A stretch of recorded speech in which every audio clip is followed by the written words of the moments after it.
Levée partielle des sanctions contre le Niger, l'AMS fait plier la CEDEAO. Lors d'un sommet extraordinaire tenu le samedi 24 février, la Communauté économique des États de l'Afrique de l'Ouest, CEDEAO, a annoncé la levée partielle des sanctions imposées au Niger. Cette décision, prise à Abuja par les dirigeants de l'organisation régionale, marque un tournant significatif dans les relations entre le Niger et la CEDEAO, suite au coup d'État qui a renversé le président élu Mohamed Bazoum en juillet dernier. Oumar Ali Tour, président de la commission de la CEDEAO, a précisé que les restrictions les plus sévères seraient levées avec effet immédiat pour des raisons humanitaires, notamment la réouverture des frontières, la reprise des transactions financières et le dégel des avoirs de l'État nigérien. Malgré cette avancée, certaines sanctions d'ordre individuel et politique demeurent en vigueur. La CEDEAO maintient sa demande de libération immédiate de Mohamed Bazoum, retenu en captivité avec son épouse par le régime militaire depuis 7 mois. Cette décision exclut toutefois d'autres nations sous régime militaire, telles que le Mali, le Burkina Faso et la Guinée, qui restent sous le coup des sanctions de l'organisation. Une tension entre le Mali, le Burkina et le Niger avec le reste de l'organisation. Cette démarche intervient dans un contexte de tension croissante entre la CEDEAO et l'Alliance des États du Sahel, AES, un bloc régional formé par le Niger, le Mali et le Burkina Faso, en réaction aux politiques de la CEDEAO. L'émergence de l'AES et sa décision annoncée en janvier de se retirer de la CEDEAO ont exacerbé les défis auxquels fait face cette dernière, notamment en termes de politique de paix et de sécurité dans la région.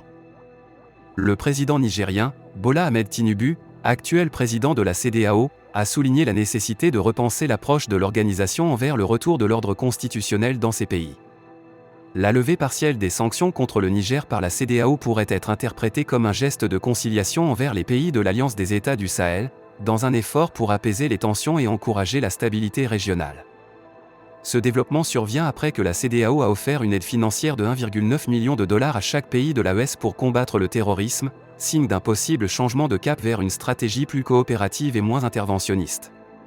Toutefois, le chemin vers une réconciliation complète entre la CEDEAO et les États de l'Alliance des États du Sahel reste semé d'obstacles. La perception d'une ingérence excessive de la CEDEAO dans les affaires internes de ses membres, notamment après le coup d'État au Niger, a laissé des traces. Le prochain sommet de la CEDEAO prévu pour décembre à Abuja sera déterminant pour l'avenir des relations au sein de l'organisation et pourrait éclairer davantage sur la capacité de la CEDEAO à équilibrer fermeté et diplomatie dans sa gestion des crises régionales. Siaka Samake, directeur national du Trésor, a souligné lors du lancement du calendrier d'émission des titres publics de l'État du Mali pour l'année 2024, que le marché financier régional constitue aujourd'hui une source de financement incontournable pour l'ensemble des pays de l'Union économique et monétaire ouest-africaine, UEMOA. Cette cérémonie, qui s'est déroulée le lundi février dernier à l'hôtel Radisson Collection en présence du ministre de l'Économie et des Finances, Alouni Sanou, vise à fournir toutes les informations sur le calendrier d'émission 2024 et à solliciter l'accompagnement des participants pour sa réalisation. Conformément à l'équilibre financier déterminé dans la loi de finances 2024, le montant mobilisé par l'État du Mali pour cette année s'élève à 1 443 milliards de francs CFA. Siaka Samake a également exprimé ses souhaits de bienvenue et a encouragé la participation active à cet événement de lancement du calendrier d'émission des titres publics de l'État du Mali pour l'année 2024.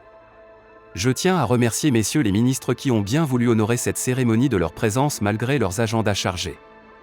Je voudrais également remercier Madame Ulimata Indiedia, directeur du MO à titre, et sa délégation pour avoir effectué une fois de plus le déplacement de Dakar à Bamako et pour son accompagnement constant. Messieurs les ministres honorables invités, le marché financier régional constitue une source de financement incontournable pour l'ensemble des pays de l'UEMOA. Ainsi, en 2023, le calendrier initial d'émission de titres publics pour la couverture des besoins de financement de l'État du Mali se chiffrait à 1 389 milliards de francs CFA. Grâce à l'accompagnement des investisseurs, l'État du Mali a pu mobiliser sur le marché 102 milliards de francs CFA.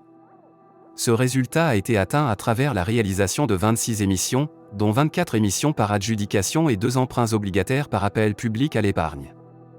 De plus, parmi ces émissions réalisées, il convient de souligner l'organisation de 2 opérations spéciales de rachat de titres publics par la BCAO, qui ont permis au Mali de mobiliser près de 222 milliards de francs CFA sur le marché financier. Messieurs les ministres honorables invités, ce résultat s'inscrit dans les objectifs fixés pour l'exercice 2023 et est satisfaisant au regard du contexte particulier dans lequel il a été atteint. En effet, le calendrier d'émission de titres publics 2023 a été exécuté dans un contexte caractérisé par l'essoufflement des acteurs majeurs, tels que les banques, des tensions de liquidité, le faible taux de couverture ou l'annulation de certaines émissions, ainsi que le renchérissement des coûts du financement, en grande partie à cause de la hausse des taux directeurs de la BCEAO.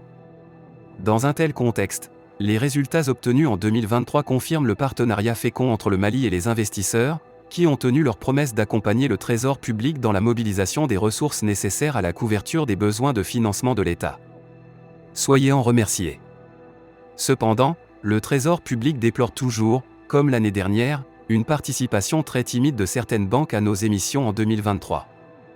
À cet effet, il convient de rappeler que l'État reste un acteur économique majeur et que les fonds mobilisés sont destinés au financement des investissements structurants pour une croissance soutenue au profit de tous.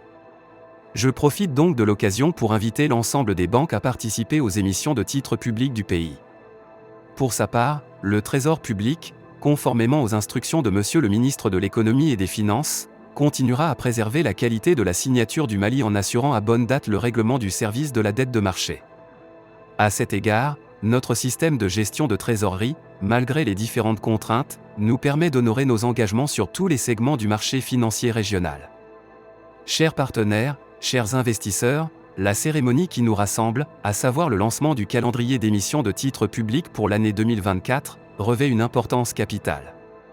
Elle vise à vous donner, dans un cadre convivial et de partage, toutes les informations sur le calendrier d'émission 2024 et à solliciter votre accompagnement pour sa réalisation. À ce titre, il me plaît de rappeler que conformément à l'équilibre financier déterminé dans la loi de finances 2024, le montant mobilisé par l'État du Mali pour cette année se chiffre à 1443 milliards de francs CFA. Il est important de noter que ces ressources permettront au Mali de refinancer sa dette et d'assurer le financement du déficit. À cet effet, je voudrais noter qu'avec un ratio d'encours de la dette publique prévu à 51,6% en 2024 contre une norme communautaire de 70%, cet endettement préserve la viabilité de la dette publique du Mali. De plus, le déficit budgétaire prévu à 4,4% du PIB reste à un niveau appréciable au regard des nombreux défis auxquels notre pays fait face. Ce niveau s'inscrit dans une trajectoire qui permettra au Mali d'être en phase avec l'objectif de 3% de déficit budgétaire en 2026. Chers partenaires, chers investisseurs, c'est pour vous dire que, conformément aux orientations et instructions de Monsieur le ministre de l'Économie et des Finances, la gestion des finances publiques au Mali reste saine et viable. C'est pourquoi, pendant l'année écoulée, malgré les multiples contraintes, l'État du Mali a toujours été au rendez-vous. Eh bien, les amis, c'est donc sur cette petite information que nous allons nous séparer. Qu'en pensez-vous ? Laissez vos commentaires, abonnez-vous à la chaîne si ce n'est pas encore fait, et partagez la vidéo avec vos amis si vous l'avez trouvée intéressante. À très bientôt pour de nouvelles vidéos. Au revoir.